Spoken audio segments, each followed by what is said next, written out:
KKMD 340화 미 내셔널 인터레스트 KSS-3를 통해 핵 억지력의 교두보를 쌓은 대한민국을 향한 미국의 복잡한 심정. 우리의 선택은? 1997년 겪었던 IMF 같은 외환위기는 과연 또다시 있어서는 안 될 불행한 사태에 불과할까요? 아니면 경제 순환 과정에 따른 없어서는 안 될 필요악일까요? 어떤 경제학자는 한국 사회가 IMF 위기를 겪었던 탓에 부실 기업들이 정리되어 체질 개선을 할 수 있는 계기가 되었다고 설명하고 있습니다. 살아남은 기업들이 위기관리 시스템을 DNA에 정착시키는 동시에 새로운 성장 동력을 찾기 위해 연구개발, R&D 분야에 집중 투자하는 기업 문화를 일구는 계기가 되었다고도 설명하고 있죠. 덕분에 대한민국은 소위 말하는 중진국의 함정을 벗어날 수 있었고 삼성이나 LG, 현대 같은 세계적인 기업을 보유하는 경제대국이 될 수 있었다는 것입니다. 하지만 당시 사회 초년생이었던 저에게 IMF는 절대 악이었으며 불행한 사태에 불과했죠. 이렇게 절대적으로 옳거나 절대적으로 틀린 일들은 오히려 찾아보기 어렵고 상대방의 입장이 되어보면 선과 악이 뒤바뀌는 경우도 허다합니다. 우리 해군이 추진하고 있는 CBX 사업이나 해병대 공격 헬기 사업 등에 관한 각계각층의 의견들을 듣고 이해해보려고 노력하면서 문득 이런 생각이 들었습니다. 옳고 그름을 논할 것이 아니라 무엇을 선택할 것인가를 논하는 것이 보다 본질적이지 않을까라는 의문이었습니다.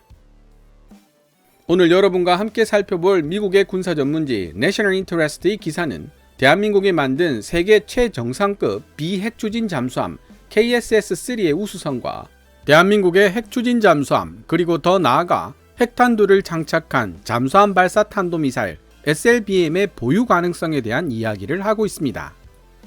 현재와 가까운 미래 그리고 한반도로 초점을 맞춘다면 대한민국의 핵추진 잠수함 및 핵탄두를 탑재한 SLBM의 보유는 과다한 경제적 정치적 비용을 발생시켜 오히려 국력을 갉아먹는 과잉무장이 되겠지만 시야의 초점을 보다 더 먼 미래 그리고 동북아 지역의 안보로 맞춘다면 대한민국의 핵추진 잠수함과 핵탄두를 탑재한 SLBM의 보유는 큰 의미를 가지게 된다고 내셔널 인터레스트는 주장하고 있습니다.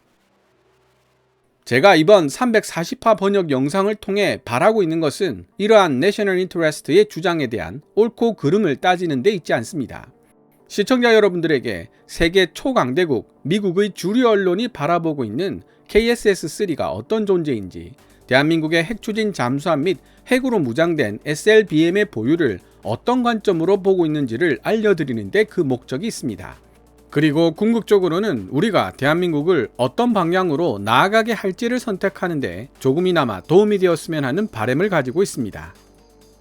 그러면 미국의 국제 정세 전문지이자 군사 전문지인 내셔널 인터레스트가 2021년 10월 27일 게재한 기사 South Korea plans even bigger missile submarines, but they are not going nuclear yet.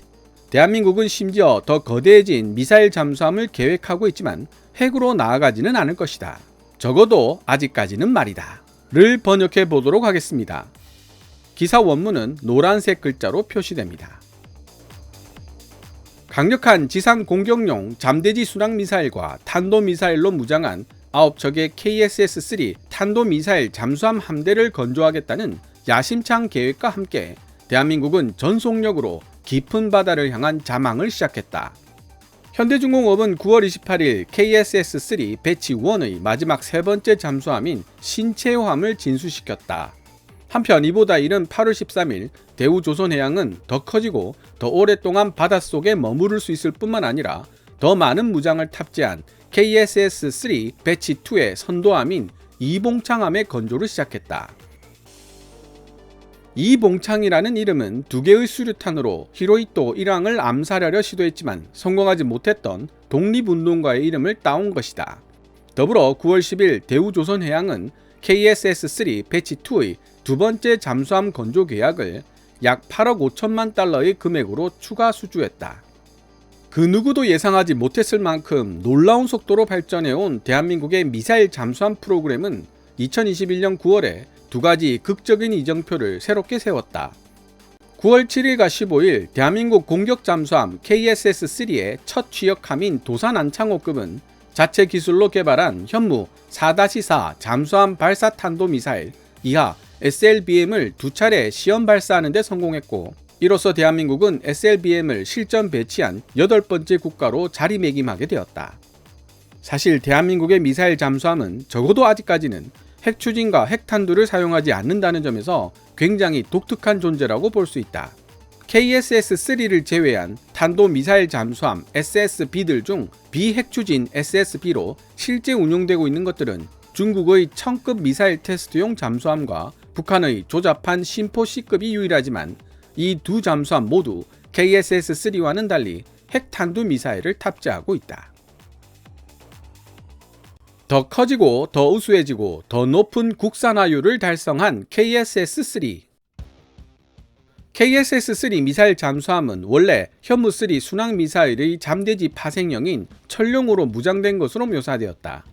그러나 2016년 북한의 잠수함 발사 탄도미사일 SLBM 발사 실험이 있은 후 대한민국의 국회의원들은 KSS-3 역시 탄도미사일을 발사할 수 있게 될 것이라는 통보를 받았다. 이 대목을 보시면서 천룡은 장거리 공대지 미사일인데 왜 잠수함에서 천룡이 나오지? 라고 의아해 하시는 분들이 많았을 것입니다. 당시 공대지 유도탄 2로 불렸던 천룡은 한때 함대지 미사일인 해성의 개량형과 혼동되었던 적이 있습니다.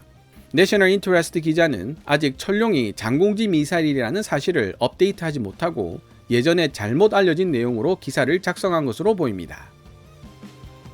탄도미사일은 순항미사일보다 훨씬 빠르고 잠재적으로 더 무거운 탄두를 운반할 수 있는 능력을 지니고 있기 때문에 북한의 미사일들이 발사되기 전에 철저하게 이들을 타격하여 배제하는 것을 목표로 삼고 있는 대한민국의 초고속 전략목표 타격 전략, 이른바 킬체인의 보다 효과적인 수단으로 인식되었을 가능성이 크다.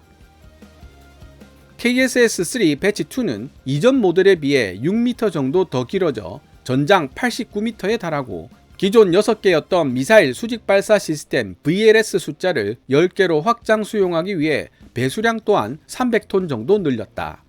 네이버 뉴스의 보도 내용에 따르면 KSS-3 배치 2는 또한 기동성을 강화하기 위한 신형 접이식 선수 추진기를 장착하고 대잠전 및 대지상전 공격 능력의 향상을 위해 각종 센서와 전투 시스템을 교체했다는 특징을 지니고 있다. LIG 넥스1이 개발한 신형 소나도 여기에 포함된다. KSS-3 배치 2 설계는 또한 프랑스제 비관통식 광학 마스트 2개 중 하나를 독일제 관통식 공격용 잠망경으로 교체해놓고 있다는 점도 특이하다. 이러한 설계 변경을 통해 KSS-3 배치 2는 전체적인 부품 국산화율을 기존의 76%에서 80%까지 증가시킬 수 있었다. 그러나 가장 극적인 변화는 바로 추진 시스템에 있다. 독일식 연료전지를 사용하여 속도는 느리지만 매우 오랜 기간 동안 잠항할 수 있게 해주는 공기 불요 추진 체계 이하 AIP를 유지하면서도 KSS-3 배치 2는 디젤 전기 추진 체계에서 전통적으로 사용해 오던 납산 전지를 리튬 이온 전지 기술로 대체함으로써 훨씬 더 많은 양의 전기를 저장할 수 있게 될 것으로 보인다. 리튬 이온 전지 LIB 잠수함을 처음으로 실전 배치한 국가는 일본이었지만 대한민국은 이를 금방 따라잡았다. 한국 방산업체 하나에 의해 개발된 것으로 알려진 리튬 이온 전지는 일본산보다 훨씬 저렴하며 KSS-3가 수중 최대 속도인 20노트로 고속 주행할 때는 300%, 지속 항해 속도로 주행할 때는 160% 더 오랜 시간 동안의 작동을 보장해 준다고 한다. KSS-3 배치 2는 21일 동안 수중 잠항이 가능하며 전투로 인한 비상 상황과 직면한 경우 기존의 디젤 전기 잠수함보다 훨씬 더 오랜 시간 동안 고속 기동 상태를 유지할 수 있다. 리튬 이온 전지는 또한 기존의 납산 전지보다 2배 더 많은 횟수로 재충전이 가능해 교체 주기를 늦출 수 있다는 장점도 보유하고 있다. 다만 리튬 이온 전지는 쉽게 가열되어 불까지 붙는 경향이 있다는 단점이 있었고, 그 때문에 최근까지 잠수함에 리튬 이온 전지 기술을 적용하는 것은 금기 사항으로 여겨져 왔었다. 하지만 한화의 수석 연구 엔지니어는 네이버 뉴스와 가진 인터뷰에서 대한민국이 만든 리튬 이온 전지는 그 내구성이 한층 더 강화되었으며 화재, 바닷물, 합선으로 인한 누전, 충격 그리고 열 등에 대한 모든 테스트를 거쳤다고 말했다.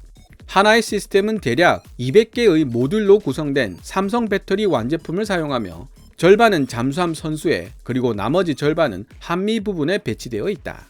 각 모듈에는 192개의 LIB가 8개의 트레이로 분리되어 장착되어 있다. 배치 2의 후속형으로 등장할 심지어 더 커진 덩치의 마지막 세척의 KSS-3 배치 3 잠수함에 어떠한 기술이 추가적으로 통합될 것인지는 현재 명확하지 않다. 일부에서는 러시아가 설계한 전홍축 핵 연료 원자로를 사용한 핵 추진 체계를 통합할 수도 있을 것이라고 추측하고 있다. 핵 추진은 지속적인 고속기동뿐만 아니라 사실상 무제한에 가까운 항속거리와 자막 능력을 제공한다.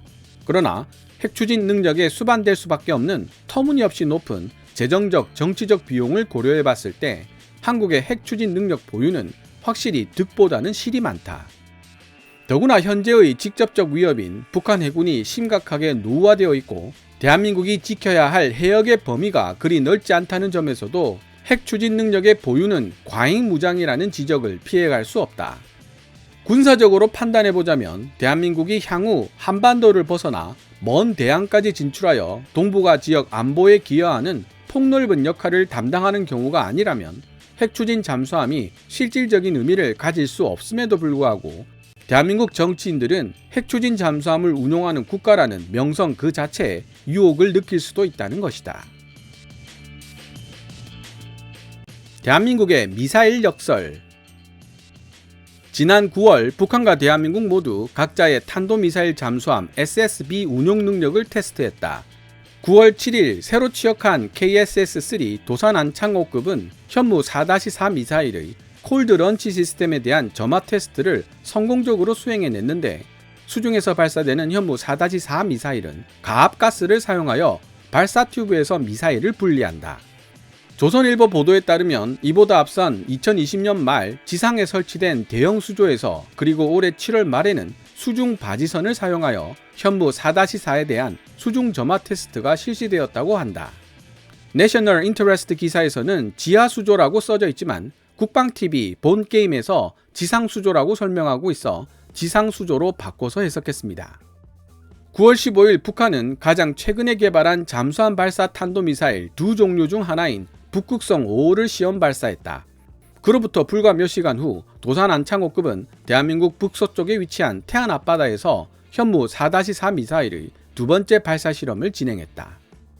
이번 테스트에서 고체 연료 로켓을 장착한 현무 4-4는 아치형 탄도 궤도를 따라 우주로 진입한 후 음속의 몇 배에 해당하는 무서운 속도로 급강하하여 400km 떨어진 곳에 위치한 지정 목표물을 정확히 타격했다고 알려지고 있다. 이 마지막 테스트의 성공으로 한국형 잠수함 발사 탄도미사일 KSLBM의 양산 및 실전 배치를 가로막을 수도 있었던 모든 장애물들이 사라지게 되었다고 현지 언론들은 보도하고 있다. 100번 양보해서 남과 북이 같은 날 테스트를 실시했던 것을 우연의 일치라고 치부할지라도 문재인 대통령과 서욱 국방장관이 SLBM 발사 시험에 직접 참관했다는 사실은 대한민국이 SLBM 능력에 있어 북한에 절대 뒤처지지 않는다는 것을 보여주기 위해 얼마나 노력하고 있는지를 잘 보여주고 있다. 현무 4-4는 사거리 500km에 1톤 탄두를 탑재한 지상 기반 현무 2B 탄도미사일의 파생형으로 알려졌다. 하지만 전용 발사 차량 대신 잠수함에 미사일을 배치하는 것은 훨씬 더 많은 비용을 필요로 하게 된다. 그렇다면 굳이 잠수함에 미사일을 배치한 한국은 도대체 어떤 이익을 기대하고 있는 것일까? 첫째, 바닷속을 잠항하는 잠수함은 기동성이 뛰어나기 때문에 SLBM은 지상 기반 미사일의 사정거리를 벗어나는 목표물들도 타격할 수 있을 뿐만 아니라 방어가 취약한 부분을 예상치 못한 경로로 공격할 수 있다는 장점도 가지고 있다.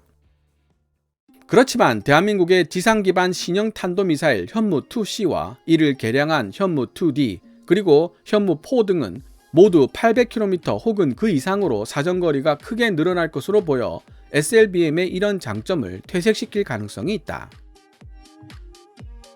잠수함 기반 미사일들은 또한 확실한 2차 타격 능력을 제공한다는 장점이 있는데 이는 대한민국의 보복 공격 능력을 일소하려면 반드시 선제 공격에 의존해야만 하는 북한의 입장에서 초계 잠항 중인 대한민국 잠수함의 위치를 파악하여 파괴할 능력이 없다는 점을 염두에 두고 있어야만 한다는 사실을 의미한다. 이론적으로 봤을 때 KSS-3가 지닌 확실한 2차 타격 능력이 북한의 공격에 대한 강력한 억지력으로 작용하는 것이 당연하지만 이에 대해 회의적인 입장을 취하는 사람들이 일부 있는 것에는 그만한 이유가 있다. 대한민국의 전폭기 F-15K와 F-35 그리고 지상 기반 미사일들이 보유하고 있는 막강한 화력을 감안할 때 그보다 위력이 떨어지는 재래식 탄두를 장착한 SLBM이 북한을 억제하는 데 과연 얼마나 큰 효과가 있겠느냐는 것이다. 일부 군사 분석가들은 역으로 재래식 탄두를 장착한 현무 4-4의 발사를 핵공격으로 오인한 북한이 모든 수단을 사용하라, 그렇지 않으면 모든 걸 잃는다는 원칙에 따라 핵무기로 보복할 수도 있다는 점을 우려하고 있다. 통상적으로 잠수함에서 발사되는 순항미사일들은 재래식 탄두를 사용하지만 다른 나라들은 적의 핵무기를 파괴하는 데 있어 더할 나위 없이 믿음직한 존재라고 여겨지고 있는 핵탄두로 무장한 SLBM을 잠수함에 탑재하기 위해 무진장 애를 써왔다. 대한민국이 SLBM과 이들을 운용할 수 있는 능력을 지닌 잠수함을 개발했다는 사실은 향후 만약 그들이 핵무기를 만들기로 결정한다면 실제로 핵무기를 해상에 배치하기 위해 반드시 필요한, 그러나 일반적으로 준비에 긴 시간을 필요로 하는 필수 전제 조건을 이미 준비해 놓았다는 사실을 필연적으로 떠올리게 한다. 대한민국은 단 18개월이면 핵무기를 제조할 능력이 있는 것으로 추측되고 있다. 지금 시점에서 이러한 관측 내용이 실제 대한민국이 의도하고 있는 바가 아닐 수도 있지만 그럼에도 불구하고 최강의 재래식 잠수함 KSS-3의 등장은 결과적으로 한국인들이 원한다면 언제라도 해상 핵 억지력을 가질 수 있는 교두보를 만들어냈다고 볼 수 있다. 오늘 KKMD에서 준비한 내용은 여기까지입니다. 좋아요와 구독 신청은 제작자에게 큰 힘이 됩니다. 방송된 내용들은 KKMD 블로그에서도 읽어보실 수 있으며 후원 멤버로 가입해 주시면 영상 제작 지원과 더불어 업로드된 영상을 더 일찍 만나보실 수 있습니다.